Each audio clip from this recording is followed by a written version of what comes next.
ආයුබෝවන් හැමෝටම. ඔය අලුතෙන් ගෙයක් හදන කෙනෙක් නම් නැත්නම් පරණ ගෙදර සිවිලිම අලුත් වැඩියා කරන්න හිතන කෙනෙක් නම් මේ වීඩියෝ එක ඔයාලට ගොඩක් වැදගත් වෙයි.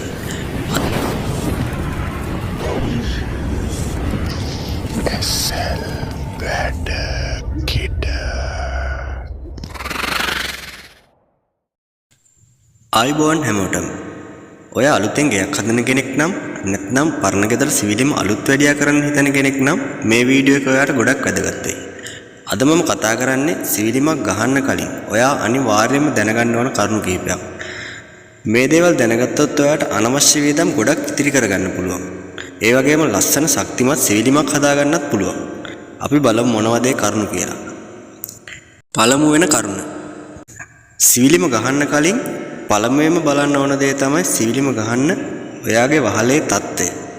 වහලේ කොහේ හරි වතුර ලීක් වෙනවා නම් සිවිලිම ගහලා වැඩක් නැහැ. මොකද මාස කිහිපයකින් ඒක විනාශ වෙන්න පුළුවන්. ඒ වගේම තමයි රස්නේ පාලනය. ලංකාව වගේ රටක රස්නේ වැඩි.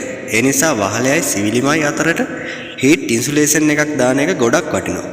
තව වැදගත්ම දෙයක් තමයි වයරින් එක. සිවිලිම ගැහුවට පස්සේ බල්බ් එකක් දාගන්න වයර් එකක් ඇද ගන්න එක හරිම අමාරු වැඩක්.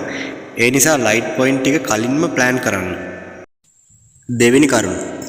දැන් ගොඩක් අයට තියෙන ප්‍රශ්නයක් තමයි මොන වර්ගයේ සිවිලිමක්ද ගහන්නේ කියන එක. ප්‍රධාන වශයෙන් ජනප්‍රිය වර්ග දෙකක් තියෙනවා. එකක් iPanel අනික gypsum board.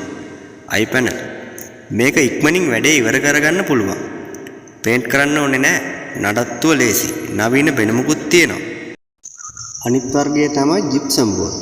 ඒ කියන්නේ අර එල් හැඩයට box hidden light වගේ දේවල් දාන්න ඕනේ නම් gypsum තමයි හොඳම. හැබැයි මේකට පේන්ට් එකක් කරන්න ඕනේ. වතුර ලීක් වෙනවා නම් මේක ඉක්මනින් කැඩෙන්න බලනවා. ඔයාගේ අවශ්‍යතාවය සහ බජට් එක අනුව මේ දෙකෙන් එකක් තෝරගන්න. තුන්වෙනි කරුණ. ඊළඟට හැමෝම බලන්නේ කොහොමද වියදම අඩු කරගන්නේ කියලා. මම දෙන හොඳම ටිප් එක තමයි බඩු ගන්නකොට ඔයාම ගිහින් මිල ගණන් බලලා ගන්න එක. එතකොට ක්වොලිටි එකත් ඔයාටම බලා ගන්න පුළුවන්. තව දෙයක් තමයි සිවිල්මේ රාමුව. ඒ කියන්නේ ෆ්‍රේම් එක. ලාභයට කරන්න ගිහින් බාල යකඩ පාවිච්චි කරන්න එපා. එතකොට ටික කාලෙකින් සිවිලිම මැදින් පාත් වෙන්න පුළුවන්.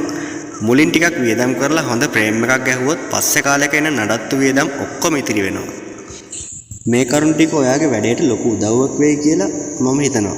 මේ වගේ ඉදිරියෙන් ශ්‍රේෂ්ඨයේ තවත් වැදගත් තොරතුරු දැනගන්න මගේ channel එක subscribe කරලා තියාගන්න. කමෙන්ට් එකක් දාන්න. තවත් වීඩියෝ එකකින් හමු වෙමු. සුබ දවසක්.